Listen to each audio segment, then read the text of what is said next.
नमस्कार, मैं हूँ राजीव और मेरे साथ जुड़े हैं बाजार विश्लेषक सोमेश कुमार। हफ्ते का पूरा एक लेखा-जोखा लेंगे, समीक्षा करेंगे आगे किस तरह से बाजार चलने की संभावनाएँ दिखती हैं और किस तरह से अपनी तैयारी रखनी चाहिए। बीते सप्ताह मोटे तौर पे सोमेश बाजार संभलता हुआ दिखा है, लेकिन मसला वही है, क्या सैंडविच पूरा हो गया या अभी एक बार फिर हम कुछ समय तक और सैंडविच बनता हुआ देखेंगे? शुक्रवार को सैंडविच से बाहर निकलता हुआ दिखा है। यानी सैंडविच का मतलब आप तो समझ गए होंगे, दर्शकों को बता दें, जो एक टेक्निकली हम देखते हैं 20 डे मूविंग एवरेज और 50 डे मूविंग एवरेज। तो पिछले कुछ समय से हम ये देख रहे थे कि बाज़ार जो है हमारे जो प्रमुख सूचकांक हैं सेंसेक्स और निफ्टी, इन दोनों 20 डे मूविंग एवरेज और 50 डे मूविंग एवरेज के बीच में अटके हुए थे। शुक्रवार को उससे बाहर निकलने की कोशिश हुई है, उनके ऊपर बंद हुआ है। तो शुरुआत यहीं से शोमिश, क्या सैंडविच की डिश पूरी हो गई, पक गई है, तैयार हो गई, खा लिया जाए? इतनी तो क्लैरिटी नहीं है अभी, लेकिन इतना ज़रूर है कि ये जो रैली है, ये mostly short covering in nature जो आईटी से ट्रिगर हो रहा है। इसलिए चूँकि 25,000 24,500 के ऊपर क्लोज़ हो चुका है, निफ्टी का क्लोज़ मिल चुका है, तो एक 25,000 वाली जो रैली है, उसकी पॉसिबिलिटी तो बनती है पूरी। तो अब हमारे पास at least trading stand point से क्लैरिटी है कि यहाँ से 25,000 तरफ के लिए हो सकता है 25,000 के थोड़ा ऊपर भी 100-200 पॉइंट वहाँ तक इंट्राडे भी वक्त पॉसिबल है जाना बाजार का। और अब हमारे पास कॉन्टूर्स बहुत क्लियर हैं कि 24,000 हमारा सपोर्ट है और 25,000 की तरफ हम बढ़ेंगे तो दोनों 50-50 अभी हमारा मार्कर बना हुआ है।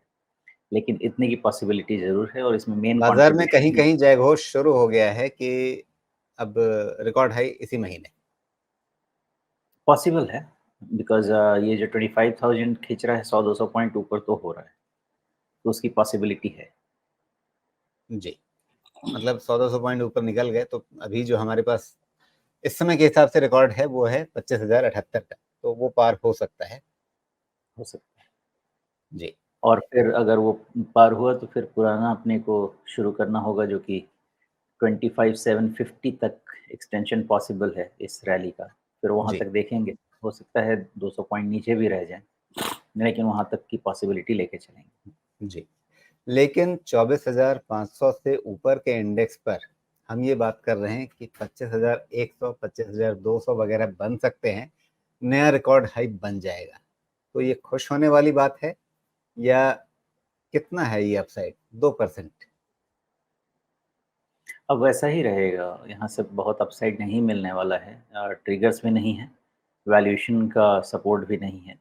रिज़ल्ट सीज़न भी खत्म हो गया और रिज़ल्ट सीज़न भी बहुत इतना कुछ एनकरेजिंग नहीं है कि आप अक्रॉस द बोर्ड रैली देख पाएँ। मेरा अंदाज़ा ऐसा है कि अब धीरे-धीरे ये थोड़ा बहुत कंसोलिडेशन का ही मार्केट है। अगर अपसाइड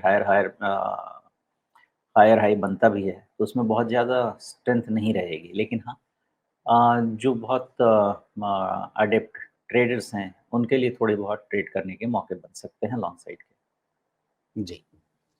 तो फिर मसला वही है, सवाल वही है कि यहाँ से किन लेवल्स का ध्यान रखा जाए जब ऊपर की ओर 25,000 से थोड़ा ऊपर जाता है तो क्या वो एक तरह से प्रॉफिट बुकिंग का समय होगा अगर उससे बहुत ज़्यादा अपसाइड नहीं दिखती है, अपसाइड वहीं तक है कि भाई 25,000 से 100-200 पॉइंट ऊपर चले जाएँ या जब वो नया रिकॉर्ड हाई बनेगा, वहाँ एक नया जोश बनेगा, क्या वहाँ पे कोई शॉर्ट कवरिंग उभरेगी? क्या उसके चलते और आगे जाने की संभावना बनेगी? जब एक बाज़ार में फिर से ट्रेंड हो जाता है ना, चाहे वो डाउन साइड हो या अप साइड हो, तो चूँकि अब ये ब्लू स्काई में है, तो हमारे पास बहुत क्लियर कट रेजिस्टेंसेस तो नहीं होंगे।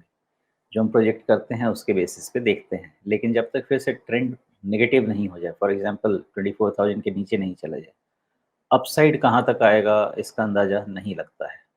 प्रोजेक्शन के हिसाब से 25,750 के ऊपर हम नहीं देख सकेंगे अभी फ़िलहाल। लेकिन अगर बाज़ार स्ट्रेच करता है, तो इसको ट्रेड करने का और जिसको मैं कहता हूँ ये टैक्टिकल लॉन्ग्स का सिचुएशन है अभी। ऐसा बहुत स्ट्रैटेजिक आप लंबे समय का लॉन्ग नहीं ले सकते। तो उस केस में करना यही चाहिए कि ट्रेलिंग स्टॉप लॉसेस करते जाइए, अपने स्टॉप लॉसेस को ऊपर बढ़ाते जाइए, सपोर्ट लेवल को ऊपर लाते जाइए और इस रैली को ट्रेड करते जाइए लॉन्ग जब तक कभी ना कभी एक बारी जो ट्रेलिंग स्टॉप लॉस ट्रिगर होगा, जब तक नहीं हो ट्रिगर, करते जाइए। ठीक है, तो ये तो ट्रेडिंग का तरीका हो गया, लेकिन जो निवेशक हैं, उनके लिए अभी क्या करना है? 2% ऊपर या 2% नीचे? मतलब उससे कोई बहुत फ़र्क तो पड़ता नहीं है 3 साल बाद, अगर अगर आप यहाँ से रिटर्न देखना चाहें अपना तो। यहाँ से कुछ खास इन्वेस्टमेंट के लिए फ्रेश पोज़ीशंस बन नहीं पा रहे हैं। जो एग्ज़िस्टिंग पोर्टफ़ोलियो है, उसी में अगर अच्छे क्वालिटी स्टॉक्स हैं, कंज़म्पशन सेक्टर में आपके पास है स्टॉक्स, फ़ार्मा में है, एफ़एमसीजी में है, तो इन सब में कंज़्यूमर ड्यूरेबल्स में है, तो इन सब में आप देख सकते हैं। उसी में ऐड कीजिए जो स्टॉक्स कंपनीज़ आपको समझ में आते हैं कि अगर आपके साथ वो चिपक भी गए, मार्केट गिर भी गया, तो ज़्यादा तकलीफ़ नहीं हो, आप उसको 3 साल के विज़न से होल्ड कर सकते हैं। वैसे स्टॉक्स में ही पोज़ीशन बनाइए। 10% कैश लेवल इस लेवल पे बना के रखना चाहिए, अगर कभी करेक्शन आता है, अपॉर्च्युनिटी मिलती है तो। क्योंकि मुझे ऐसा लगता है कि नई हाई बने, भले ही 26,000 निफ्टी चला जाए, प्रॉपर करेक्शन हमारे बाज़ार का हुआ नहीं है और वो सम फाइन डे होगा। अब जब भी होता है, बोल के तो करेक्शन आता नहीं है, लेकिन उसके लिए अपनी मेंटली रेडी रहना चाहिए। और अननोन स्टॉक्स या नए आइडियाज़ अभी बहुत ज़्यादा फाइंड आउट करने की कोशिश नहीं करनी चाहिए। 1 आध 2 अगर मिल जाएँ कंज़म्पशन सेक्टर में तो अच्छी बात है। बहुत ज़्यादा अभी अननोन न्यू आइडियाज़ पे काम नहीं करना चाहिए, बिकॉज़ वैल्यूएशंस बहुत जगह अभी बहुत सपोर्टिव, मतलब इन जनरल तो नहीं बचे हैं। कुछ बहुत ढूँढ-ढाँट के शायद कुछ मिल जाए तो मिल जाए। इसलिए जो एक्जिस्टिंग स्टॉक्स कंपनीज़ आपको पता है, जो सेक्टर्स हमने बात किया है उसमें, उसी में ऐड कीजिए पोज़ीशन। पहले 3% था तो उसको 4-5% तक कर लीजिए। अगर वो स्टॉक्स नहीं चले हैं और वैल्यूएशंस फ़ेवरेबल हुए हैं, इस क्वार्टर के results at least on sales front ठीक दिख रहे हैं। अगर प्रॉफ़िट नहीं भी दिखता है तो डिमांड दिखती है, तो हर कंपनी को समझिए और ऐड करके रखिए और अराउंड 10% कैश लेवल बना के रखिए। जी। तो अभी हाथ में नकद रखने की सलाह रहेगी, और नकद नारायण किसी भी उतार-चढ़ाव में सहायक बनेंगे, और आगे के लिए जो आप अपने निवेश की मंजिलें तय करना चाहते हैं, उनमें वो नींव का पत्थर बनेंगे। ठीक है। लेकिन अपनी पिछली चर्चा में मैंने आपसे पूछा था कि 15 अगस्त को मोदी जी क्या भाषण देंगे। इस भाषण का मैं थोड़ा-सा ख़ास महत्व दे रहा था, सुनने की इच्छा थी, समझने की इच्छा थी कि वो क्या कहते हैं, और वो इसलिए कि उनके तीसरे कार्यकाल का ये पहला स्वतंत्रता दिवस का भाषण रहा, और मैं उसमें अगले 5 वर्षों के लिए उनका विज़न क्या है, उसे देखने समझने की कोशिश कर रहा था। तो उसमें बहुत ज़्यादा कुछ नई बातें नहीं मिली, लेकिन एक प्रमुख बात जो उभर के आई कि भई उन्होंने कॉमन सिविल कोड को एक नया नाम दे दिया है, सेक्युलर सिविल कोड। तो राजनीति तो हम करते नहीं हैं यहाँ पे, उसकी चर्चा करते नहीं हैं, लेकिन समझना तो पड़ता है कि भई राजनीति कैसे चलेगी तो उसका बाज़ार पे क्या असर होगा। लेकिन अगर उनके भाषण का सबसे प्रमुख नया बिंदु यही है कि कॉमन सिविल कोड अब सेक्युलर सिविल कोड कहा जाएगा, और ये सरकार के एजेंडा में ऊपर रहेगा। तो इसका मतलब क्या ये लगाया जाए कि मोदी जी को भी पता है कि भई 2 बैसाखियाँ मतलब हैं तो, लेकिन बैसाखियाँ बैसाखियाँ ही होती हैं, इसलिए मतलब हर समय तैयार रहना है, और हर समय तैयार रहना है तो वो पॉलिटिकल मोड में ही रहेंगे अब, वो सीईओ मोड में नहीं रहेंगे। अभी आपके पास विधानसभा चुनावों के भी सिलसिले शुरू हो जाएँगे, कुछ घोषणाएँ हो चुकी हैं। महाराष्ट्र उसमें छोड़ दिया गया, तो लोग उस पे भी सवाल उठा रहे हैं कि महाराष्ट्र क्यों छोड़ दिया गया अभी? तो मतलब हो तो जाएगा ही, लेकिन शायद थोड़ी देरी से होगा। हो सकता है कि वास्तव में उसका जो जितना समय होना चाहिए था, उसी समय होगा, प्रीपोन नहीं होगा। तो इन सब चीज़ों से क्या ये समझा जाए कि भई देश अब अपने रास्ते चलेगा, बाज़ार अपने रास्ते चलेगा, और सरकार चुनावी मोड में चलेगी? नहीं, इस चीज़ का तो अंदाज़ा था ही, लेकिन उनके स्पीच में कहीं पे भी 2047 का जो विज़न है, उसमें कहीं पे भी कोई रुकावट तो दिखी नहीं। तो कॉम्प्रोमाइज़ेज़ तो आएँगे इन बिटवीन, बिकॉज़ अब अकेले तो चल नहीं रहे हैं ना, तो थोड़ा साथ लेके चलना पड़ेगा और काम तभी कर पाएँगे जब सरकार 5 साल चलेगी। तो दोनों की एडजस्टमेंट तो मेरे हिसाब से करके ही चलेंगे, बाकी मेरी इन सब की चीज़ थोड़ी अंडरस्टैंडिंग थोड़ी-सी सीमित है। लेकिन मैंने जो इन्फर किया वही किया है कि अपनी चीज़ों पे कॉम्प्रोमाइज़ नहीं करें और चूँकि काम करना है, उसके लिए 5 साल सरकार चलाना है।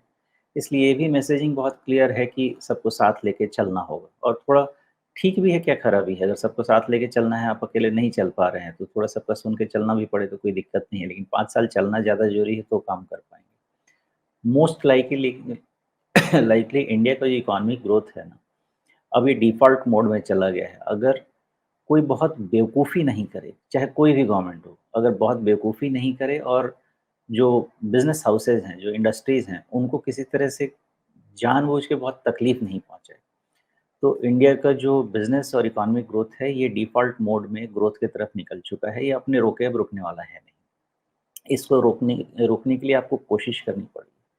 अदरवाइज़ मुझे लगता नहीं है कि बिज़नेस का कोई इश्यू है, इंडस्ट्री ग्रोथ का कोई इश्यू है। इस पे कोई चैलेंज आना नहीं चाहिए। पहले से ही काम हो चुका है, उसका असर देखने को आगे भी मिलता रहेगा। मोर इम्पोर्टेंटली देखिए, बाज़ार में ना मेन मकसद यही होता है कि सामान की खरीद-बेच होती है और सामान की खरीद-बेच होने के लिए आपको मार्केट चाहिए होता है। डेवलप्ड वर्ल्ड के पास अपना मार्केट रहा नहीं है और सैचुरेटेड है, उनको सामान बेचना है। सामान बेचने के लिए आपको जगह डिफाइन करना पड़ता है कि मास कंजम्पशन कहाँ पे होगा। मास कंजम्पशन आपके पास एशियन इकोनॉमी में, वो भी इमर्जिंग इकोनॉमी में ही होगा। इमर्जिंग इकोनॉमी में चाइना अभी थोड़ा स्ट्रगल कर रहा है, जो कि बहुत बड़ा कंज़्यूमर होता है। इंडिया अभी ऐसे पाथ पे है जहाँ पे कोई चाह के भी परेशानी क्रिएट नहीं करना चाहेगा, अगर उसको बिज़नेस स्टैंड पॉइंट से सोचना है तो। तो मुझे लगता है हमारी इकोनॉमी ग्रोथ पे कोई इश्यू नहीं आने वाला है। ना भाषण से किसी तरह का मुझे उसमें चैलेंज समझ में आया और ना जो मैं इकोनॉमिक डेटा समझता हूँ उससे कोई चैलेंज समझ में आया। मुझे अब डर थोड़ी डिफरेंट अपने देश में समझ में आ रही है, बिकॉज़ अब ये आप न्यूज़ में सुन रहा हूँ ये कह लें, लेकिन जो भी है मुझे डिस्टर्बेंस हर स्टेट में हर तरीके से डिस्टर्बेंस क्रिएट करने की कोशिश हो रही है, ये तो समझ में आ रहा है। ख़ासकर जो आजकल अब बहुत सारा जो रेल एक्सीडेंट जो अचानक से हम देखना बहुत ज़्यादा देख रहे हैं, ये प्रोसेस कहीं न कहीं डिस्टर्ब किया हुआ है। तो मुझे चैलेंज इकोनॉमिक साइड पे कम लगती है अपने देश में। मुझे लगता है हमारे देश में अब बड़ा चैलेंज ये उभर के आने वाला है कि शांति व्यवस्था कैसे बना के रख पाएँगे। ये ज़्यादा मुझे जो आजकल मैं न्यूज़ देख पा रहा हूँ, और उससे डिस्टर्बेंस हुई, तो सब पूरा देश डिस्टर्ब हो सकता है। जी। अब मसला वही है कि शांति व्यवस्था देश में बनी रहे, शांति से ही तरक्की होती है, ये तो ज़रूरी बात है।